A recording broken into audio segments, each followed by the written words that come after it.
After seeing episode 4 of Full Metal Alchemist, I really need to just speak about my feelings. So please just bear with me, right? I need to vent.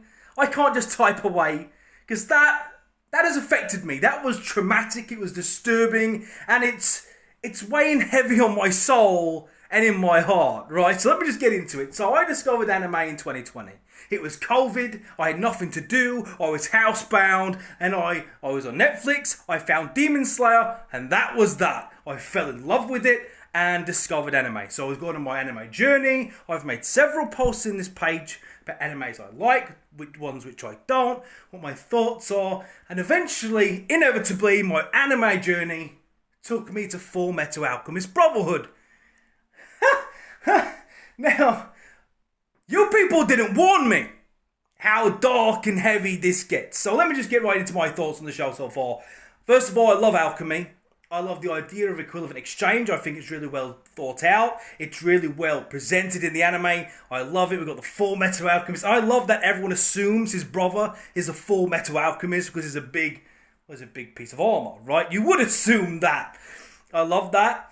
I like how all the different state alchemists have their own different style and quirk to how they use alchemy, their own specialization, right? You all know this. I'm not going to get into it. But then we have episode 4. And oh man, okay, it's so disturbing. Now, I've had many people say, the original does it better. That there's more episodes with Nina and Alexander, and their relationship is built over a longer period of time, so it's more traumatic. Now, I can't speak on that because I only have access to Brotherhood. But what I will say is I didn't feel like it was rushed. It didn't feel to me like I needed more time with Nina and the dog, Alexander, to feel the trauma, to feel the pain, to feel the weight of it on my soul. You know what I mean? I feel like the Brotherhood...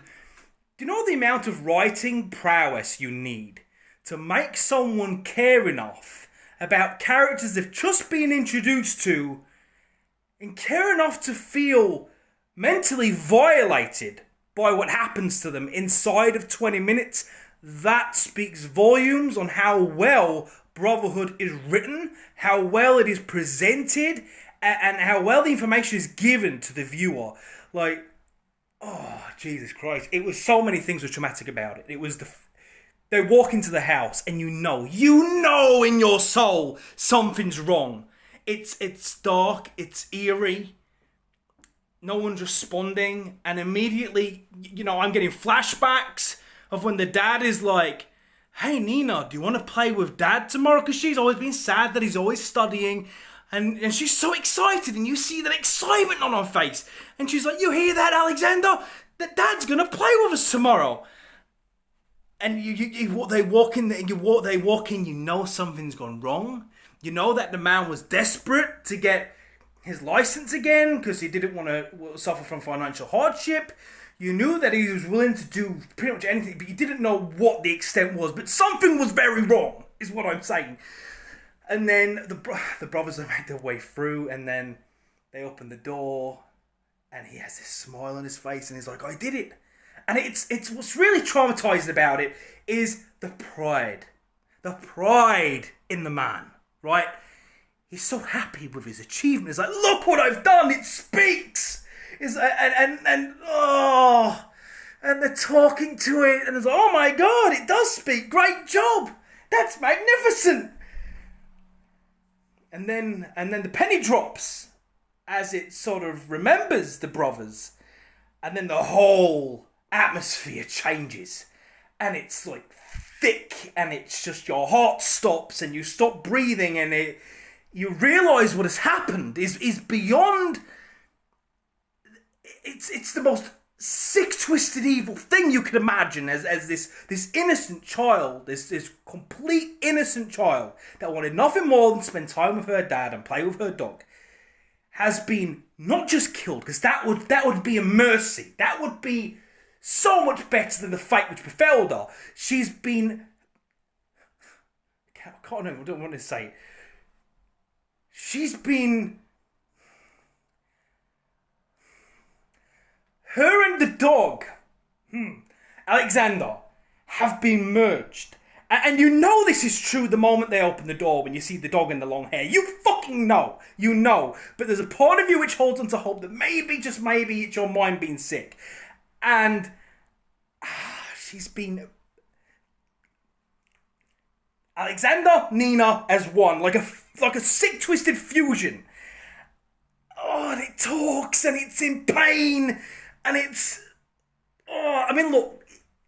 You don't kill children in shows, and you don't kill dogs in shows. It's the biggest taboo ever. That's why John Wick was so effective. They killed John Wick's dog, alright? You don't come back from that. Well, they took this man, took his daughter and his dog and made them one. And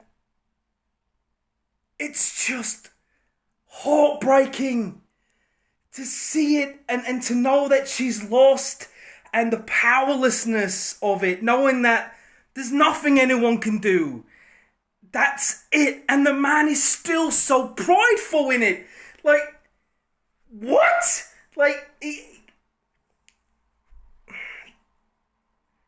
I can't understand it. And what really upset me as well is right at the end, I thought the other alchemists were going to put him down, we're going to kill him and give her the mercy kill. I was expecting, but that didn't happen. They just left it, right? And thankfully, thank the gods, the anime lords, that Scar turned up and did the deed. Killed the man and put the poor union of Alexander and Nina down, because that man in that moment was a saint and a hero. But that, look man, that stuck with me because there's so many different layers and levels to why it was so effective. But God, it was disgusting as well. Like, can you imagine what it... I'm laying there on a night, last night it was, after, and my mind is trolling me, and I'm thinking of what it must have been like in those moments before it actually happened. You know, she trusted her father.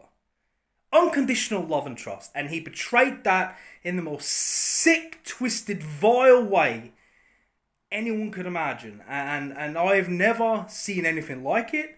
And I don't think I'll ever see anything like it again. And it was just...